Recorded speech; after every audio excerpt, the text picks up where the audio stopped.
السلام علیکم دوستو، میرا نام ہے ماہر حسن علی اور آپ میرے یوٹیوب چینل دیکھ رہے ہیں حسن ٹی وی۔ تو دوستو آج ہم آپ کو نیوز دینے والے ہیں امریکی ایئر بیس پر راک 2 کی بارش، اور یہ بارش کس نے کی اور کہاں پہ ہوئی، تو اس کے بارے میں ہم آپ کو بتائیں گے۔ اس سے پہلے جو نیو دوست ہیں وہ چینل کو سبسکرائب کر لیں اور گھنٹی کے بٹن کو دبا دیں۔ دوستو ویڈیو پوری واچ کیجیے گا اور آپ کو مکمل نیوز کا پھر پتہ چلے گا۔ تو دوستو چلتے ہیں خبر کی جانب۔ عراق میں امریکی ایئر بیس پر حملہ ہوا ہے۔ یہ حملہ 8 کلومیٹر کی دوری سے ہوا۔ راک 2 کی بارش ہو گئی۔ اس حملے میں ایئر بیس مکمل طور پر تباہ ہو گیا۔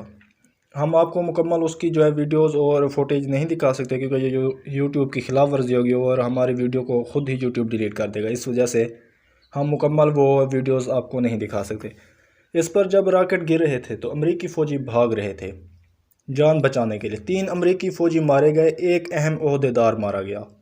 امریکہ نے حملے کے 8 گھنٹے بعد اپنا بیان جاری کیا ہے اور رپورٹ پیش کی ہے۔ اس رپورٹ کے مطابق امریکی فوجی مارے گئے ہیں، جو عہدیدار ان کا، تو وہ راکٹ سے نہیں مرا بلکہ وہ اس کو اس قدر خوف لاحق ہو گیا اس حملے کا کہ جس کی وجہ سے اس کو ہارٹ اٹیک ہو گیا اور وہ اس خوف سے مر گیا۔ مطلب وہ راکٹ وغیرہ اگر مر جاتا، وہ اٹیک ہوتا، تو وہ ایک ملک کے لوگ عزت کرتے ہیں کہ ہمارے فوجی لڑتے ہوئے شہید ہو گیا، مارے گئے۔ انہیں شہید کا مطلب کہتے ہیں، کیونکہ یہ تو ویسے مسلم اسلام میں ہے لیکن وہ کہتے، لیکن اب وہ ڈر کے مر گیا۔ اب اس پر وہ کیا کہیں کہ خوف سے اسے پہلے ہی اٹیک آ گیا۔ سوال یہ ہے کہ امریکہ پر حملے کر کون رہا ہے؟ اس کا جواب خود امریکہ نے دیا ہے۔ 2 گروپس کا نام لیا ہے، کتاب الحزب اللہ اور دوسرا کتاب السید الشہداء، کہ یہ 2 گروپس ہیں جو امریکہ پر حملے کر رہے ہیں، اور یہ دونوں گروپس ایران کے بتائے جاتے ہیں۔ ان پر جو راکٹ گرے ہیں امریکہ کے ایئر بیسز پر، ان کی تحقیقات کے بعد پتہ چلا ہے کہ وہ ایران کے بنائے ہوئے راکٹ تھے۔ ارش ماڈل کے جو راکٹ ہیں ایران کے پاس، یہ ان کی ویرینٹ تھا، انہی طرح کے راکٹ بنے ہوئے تھے۔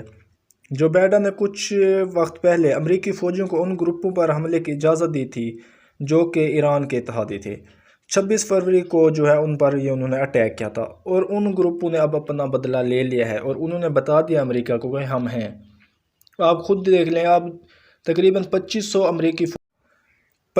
امریکی فوجی جو تعینات ہیں عراق میں، اب ان سب کی ہوا ٹائٹ ہو چکی ہے۔ اس کی وجہ ہے کہ اس قدر شدید حملہ، یہ راکٹ دھڑا دھڑ گرے اور ان کا مکمل ایئر بیس تباہ کر دیا گیا۔ ان کے فوجی جان بچانے کے لیے بھاگتے رہے۔ تو دوستو یہ آپ کو نیوز کیسی لگی ہمیں کمنٹ میں ضرور بتائے گا۔ ملتے ہیں نیکسٹ ویڈیو میں۔ اللہ حافظ۔